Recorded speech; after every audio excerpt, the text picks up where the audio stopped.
नमस्कार, भारत एक्सप्रेस में आपका स्वागत है। मुंबई की सबसे तंग गलियां जो कालवा देवी की हैं, मैं उस इलाके में हूं। तस्वीर आपको दिखा रहा हूं। ये पुरानी मुंबई है, जिस मुंबई की पहचान इस तरीके से होती है कि जब भी ट्रैफिक देखना है या पुरानी तंग गलियां देखना है तो इस मुंबा देवी इलाके में, कालवा देवी इलाके में आइए। यही मुंबा देवी मंदिर है, जिस मुंबा देवी मंदिर के नाम पर इस मुंबई को कहा गया है। और अब हिंदी बनाम मराठी का विवाद जो है वो लगातार बढ़ रहा है। टैक्सी वालों को, ऑटो वालों को ये कहा गया कि भाई प्राथमिक आपको मराठी सीखनी पड़ेगी, और अब नोटिस भी सरकार ने भेजना शुरू कर दिया है। तमाम सारे लोग हमारे साथ हैं, हम इन लोगों से जानते हैं। पहले टैक्सी वालों के पास आते हैं, उनसे पूछते हैं कि क्या आपने मराठी सीखी? नहीं सर, हम लोगों को फॉर्म ही नहीं मिला। गया था वहाँ 2 घंटा भी लाइन लगाया, बोलता है तुम्हारा टाइम खत्म हो गया, अब तुम कार्रवाई के भुगतान भरो। उसके बाद कोई रास्ता नहीं है हमारे। मराठी आती है आपको? हाँ, थोड़ा बहुत आती है। क्या बोल सकते हैं मराठी में? जैसे तुम्ही पुढे चला, थांब, इकडे जा, लवकर जा, और ऐसा सिखा। जब सीखेगा तब तो, जब फॉर्म ही नहीं मिला तो कहाँ सीखेगा हम लोग। अब जो मराठी लोग बैठता है खुद ही हिंदी में बोलता है। मराठी लोग खुद ही हिंदी में बोलते हैं, इंग्लिश में बोलते हैं। आप बताइए कि आप क्या करते हैं? अब पहले टैक्सी चलाते थे, अब भी नहीं चला रहे हैं। तो क्या आपको मराठी आती है? हाँ, पूरी आती है। तो आपने सर्टिफिकेट लिया टैक्सी चलाने वाला? मैं मराठी मीडियम से पढ़ाई ही किया हूँ, तो सर्टिफिकेट की आवश्यकता तो नहीं है फिलहाल अभी। लेकिन अभी सरकार ने तो कह दिया है कि आपको मराठी सीखनी पड़ेगी अगर मुंबई में रहना है, धंधा रोजगार करना है तो। हाँ, पर मेरे पास मराठी आधार कार्ड है, पैन कार्ड है, मेरा जन्म यहाँ हुआ है, स्कूल का मेरे पास सर्टिफिकेट पडा आहे. काहीतरी बोलून सांगा. तर काय तुम्हाला विचारायचं, काय ते विचारायचं असेल मराठी आता विचारा, सांगतो लगेच. आता तुम्हाला जर इथून कालवा देवी पूर्ण ते मुंबा देवीकडे जायचं आहे आणि मी नवीन आहे, मी तुम्हाला विचारलं की तुम्ही नवीन आहात आणि तुम्हाला जायचं रस्ता नाही माहीत असेल, आमच्याकडे जर तुम्ही आलात तर आम्ही हिंदीत पण सांगू शकतो आणि मराठीत पण. मराठीत विचारलं तर पहिला लेफ्ट मारून सरळ जायचं, कॉर्नरलाच देऊळ आहे माता रानीचं. आपण जसं बोलतो देऊळ आहे, देऊळ आहे ते. आणि जर हिंदीत विचारलं तर आगे से पहला लेफ्ट मारिए, कॉर्नर पे मंदिर है. आप बताइए, आप क्या करते हैं? मैं भी टैक्सी चलाता हूँ सर. तो क्या आपने टैक्सी चलाने के लिए जो मराठी अनिवार्य किया है सरकार ने, वो आपने पढ़ाई की है, वो सर्टिफिकेट लिया है? सर गया था एक दिन, लेकिन बहुत लाइन था, इसके लिए हम लोग चले आए. तो आपको मराठी आती है? थोड़ा बहुत आता है. बताइए, कोई शब्द बताइए आप. जैसे इकडे आना, तिकडे जाना. इकडे आना? नाही, तिकडे जा, इकडे या. कुठे जायचे, किती पैसा होईल. तो आपके पास इतना समय नहीं मिला कि आप वहाँ तक पहुँच सके? नहीं सर, गए थे नहीं, फिर दोबारा लाइन था, इसलिए वो बाद में जाएंगे. क्या भाई, क्या मराठी आती है आपको? भरपूर आती है. सरकार जो कह रही है कि मराठी में बोलना चाहिए, मराठी का सम्मान करना चाहिए, ये सही है कि जाती है? नहीं, बिल्कुल सही है. हर इंसान को राज्य की भाषा आनी चाहिए. जिस राज्य में जो रहता है उसको वहाँ की भाषा को प्राथमिकता देनी चाहिए. तो आप यहाँ कितने वर्षों से रह रहे हैं? हम तो चौथी पीढ़ी हैं महाराष्ट्र के. 40 साल हमको हो गए. लेकिन टैक्सी वालों को जिस तरीके से दबाव बनाया गया है, अब उनके ऊपर फाइन शुरू है कि अगर आपको मराठी नहीं आती तो आपको फाइन भरना पड़ेगा. कैसे देखते? 90% फेरी वालों को मराठी आती है. 90% फेरी वालों को मराठी आती है. 10% ऐसे फेरी वाले हैं जिनको नहीं आती. वो लोगों ने आप सीखा. आप क्या करते हैं?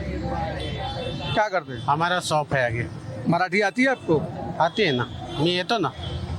आती है आती है मराठी? हाँ, मराठी आती है भैया. तो ये जो सरकार ने कहा है कि मराठी आनी चाहिए प्राथमिक, इसको कैसे देखते हैं इस फैसले को? क्योंकि अब सरकार ने जो ऑटो टैक्सी वाले हैं उन पर फाइन भी मारना शुरू किया है. क्या बोलने का? मराठी आती है? आती है ना. तो सरकार जो ये कह रही है कि मराठी आनी चाहिए यहाँ पर, वो सही कह रही है कि गलत कह रही है? सही कह रही है. तो सरकार ने ऐसा कानून निकाला है तो वो सही बोलेगी ना, और मराठी बोले तो अच्छा ही है ना. बिल्कुल. हम और भी लोगों के पास चलते हैं. आप बताइए, मराठी को लेकर जो सरकार कह रही है कि मराठी आनी चाहिए। जो ऑटो वाले हैं, टैक्सी वाले हैं, ओला उबर वाले हैं, जो ड्राइवर्स हैं, कम से कम उनको प्राथमिक जानकारी होनी चाहिए। इस फैसले को कैसे देखते हैं, क्योंकि सरकार अब उस पर फाइन भी मारना शुरू कर चुकी है। मैं मानता हूं कि मराठी आनी चाहिए, जिस राज्य में रहते हैं उस राज्य का सम्मान होना चाहिए, मगर मराठी भाषा थोपना यह किसी भी तरह से उचित नहीं है कि भाई एकदम बोलो, नहीं तो दंडित किया जाएगा, मारा जाएगा, टैक्सी तोड़ा जाएगा, लाइसेंस कैंसिल किया जाएगा, परमिट कैंसिल किया जाएगा। यह उचित नहीं है। कहीं न कहीं महाराष्ट्र सरकार इस विषय पर विचार करे। क्या आप लोगों को अभी और समय दिया जाना चाहिए? महीना 2 महीना और दे दिया जाए, स्कूल बढ़ाए, हम लोग भी जाएगा उसमें क्लास सीखने के लिए। भाई टाइम दो तो हम लोग आएगा, ऐसा नहीं है कि नहीं सीखेगा। हम लोग तो बोल ही रहे हैं सीखने के लिए। आपके स्टैंड पर कितने लोगों को मराठी नहीं आती? हमारे स्टैंड पे लगभग 4-5 लोग ही ऐसे हैं। नहीं तो क्या होता है, ग्रुप में हम लोग थोड़ा बहुत बात करते रहते हैं, सबको थोड़ा थोड़ा आ जाता है। दिक्कत ये पड़ता है जैसे कि जो धारा प्रवाह बोलना होता है वो नहीं बोल पाते हैं कोई। हल्का हल्का सीखेंगे। अब जो जिनकी उम्र हो गई है 40, 45, 50, तो उनको आप बोलोगे कि अचानक मराठी बोलो, धारा प्रवाह नहीं बोल पाएंगे, टूटा फूटा बोल सकते हैं। टूटा फूटा बोल सकते हैं। आप ये बताइए, आप भी टैक्सी ड्राइवर हैं, मराठी आपने सीखी? जी आता है थोड़ा बहुत बोलने के लिए। लेकिन मराठी गवर्नमेंट ने कहा कि आपको सर्टिफिकेट लेना पड़ेगा, अनिवार्य है मराठी सीखना। मराठी हम बोलेंगे कि सर्टिफिकेट बोलेगा? लेकिन बिना सर्टिफिकेट के तो मराठी बोलना भी चेक करेंगे और सर्टिफिकेट भी चेक करेंगे। नहीं ठीक है, चेक करिए, बात सही है आपका। लेकिन ये नियमावली एक है कि इतने कम समय में बच्चा एक क्लास में LKG में 1 साल पढ़ता है, सर्जी तो क्रॉस करता है, उसमें भी फेल हो जाता है। अगर पुअर बच्चा रहा तो हमें समय तो मिलना चाहिए।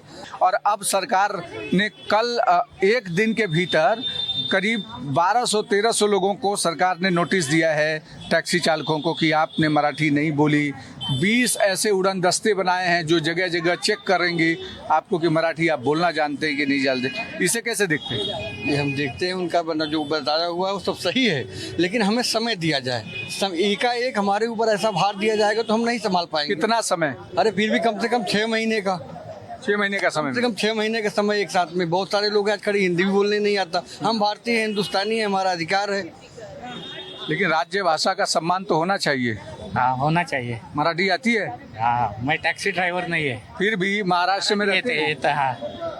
तो मराठी, अगर महाराष्ट्र के भीतर रहने पर सरकार कह रही है कि मराठी बोलना चाहिए, नहीं तो आपके ऊपर फाइन लगा देंगे, आपका लाइसेंस सस्पेंड कर देंगे, आपका जो परमिट है उसको रद्द कर देंगे, इसे क्या कहते हैं? सरकार सही कर रही है या गलत कर रही है? नहीं, राजभाषा का सम्मान है। हम यहाँ रहते हैं, हमारा जीवोपार्जन यहाँ से चलता है, हमारा सीखना दायित्व तो है, लेकिन हमें समय दिया जाए। ये हम नहीं कह रहे कि हम नहीं बोलेंगे, नहीं सर्टिफिकेट।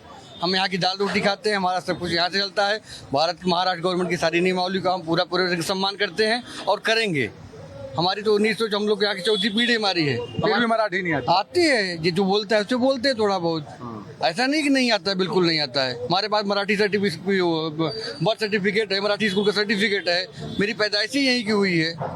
लेकिन फिर अब जो सरकार ये दबाव बना रही है, इसको सही मानते हैं? नहीं, उनका दबाव बनाना, जब दबाव बनाई तभी वो सीखेंगे, तभी वो कर पाएंगे। लेकिन हमें समय दिया जाए। एक साथ को लाइसेंस सस्पेंड कर दिया जाए या हमारा परमिट कैंसिल कर दिया जाए या बहुत सारे मतलब हमें परेशान किया जाए, यह गलत बात। निवेदन में सरकार से यही है कि हमारे साथ में न्याय हो। बिल्कुल। देखिए, हमारे साथ और भी लोग हैं, हम उनसे पूछते हैं। मराठी को लेकर के जो सरकार कह रही है कि मराठी आना चाहिए, नहीं मराठी आएगा तो सस्पेंड कर दिया जाएगा लाइसेंस ड्राइवरों का, कैसे देखते हैं? सस्पेंड नहीं करना चाहिए, आना चाहिए। भाषा मुझे भी प्राउड है मराठी पे, इतना साल से मैं भी महाराष्ट्र में हूँ और अभिमान है महाराष्ट्र के भाषा पे, लेकिन जबरदस्ती नहीं थोपनी चाहिए। ठीक है, आना चाहिए, लोगों को सीखना चाहिए। बताइए अनूप भाई, कैसे देखते हैं सरकार के इस फैसले को? दबाव जो लाया गया है टैक्सी और ऑटो वालों पर, अब इनका कहना है कि और समय मिलना चाहिए। सरकार कह रही है अप्रैल में फैसला किया, अगस्त तक दिया, और कितना समय चाहिए? नहीं, कम से कम इस विषय पे प्रधानमंत्री जी को सोचना चाहिए कि अगर आप 6 महीने का समय दे रहे हो और बहुत से लोग ऐसे हैं जो परप्रांतीय हैं, जो यूपी से, एमपी से, अन्य राज्यों से आए हैं और यहाँ नहीं हैं, मौजूदा हालात में गांव गए हैं। अभी उनको आने के बाद उनका इंतज़ाम करना चाहिए कि वो भी मराठी सीख सकें। मराठी एक अच्छी भाषा है, बहुत ही सरल है इसमें सरकार को इस विषय पे ध्यान देना चाहिए। लाइसेंस कैंसिल करके किसी के पेट पे लात मार करके राज्य सरकार को कुछ भी मिलने वाला नहीं है। मैं मुख्यमंत्री जी से भी इस विषय पे अनुरोध करूंगा। मैंने इस विषय पे अभी हाल ही में स्पीकर साहब से अनुरोध किया था, उनसे मुलाकात करके इस विषय को उठाया था मैंने कि आप हमारे कुलाबा विधानसभा में मराठी के लिए क्लासेस चालू करें, जिससे यहाँ के स्थानीय टैक्सी चालक हैं और भी हैं लोगों को उसका लाभ मिल सके।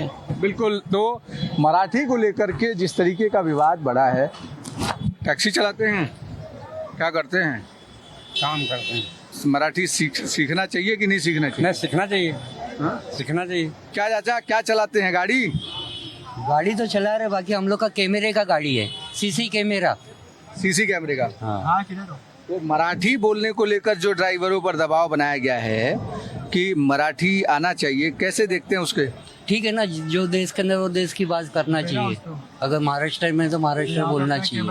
आपको आता है? हमको आता नहीं, समझता सब है। हम पूना वाले ही है, बाकी हमको मराठी बोल नहीं पाते, समझती सब है। तो अभी तो बोल रही है कि हम जो भी ड्राइविंग सीट पर बैठा रहेगा और मराठी नहीं आता रहेगा उसको नोटिस। फराट गाड़ी है ना सर, फराट गाड़ी है, LNT कंपनी की गाड़ी है।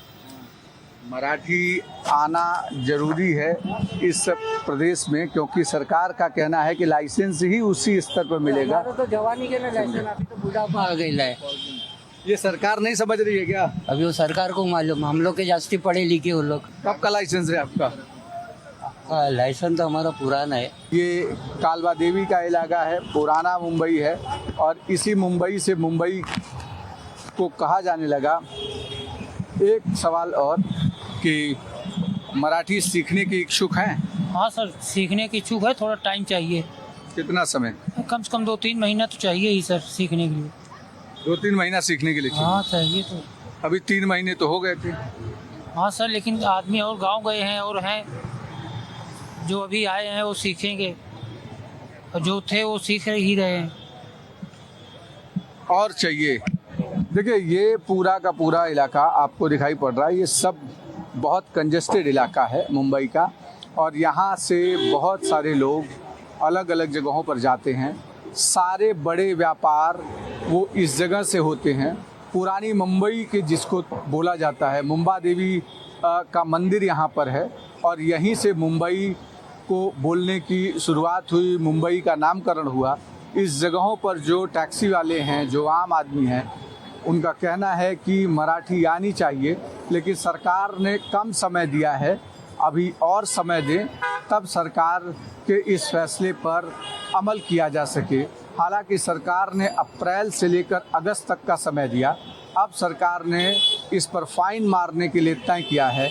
एक दिन के भीतर 1000 से ज़्यादा लोगों को सरकार ने नोटिस सर्व किया है, और इस नोटिस के बाद भी अगर मराठी नहीं सीखते हैं तो फिर उनके लाइसेंस को सस्पेंड किया जाएगा, और उसके बाद भी अगर वो मराठी नहीं सीख पाते हैं तो उनके लाइसेंस को हमेशा के लिए रद्द कर दिया जाएगा। इसके लिए सरकार ने 20 अलग अलग फ्लाइंग स्क्वाड मुंबई के भीतर बनाए हैं, जो ये चेक करेंगे कि ऑटो और टैक्सी वालों को मराठी आती है या नहीं आती है। वीडियो जर्नलिस्ट घनश्याम के साथ अभिषेक पांडे, भारत एक्सप्रेस, मुंबई।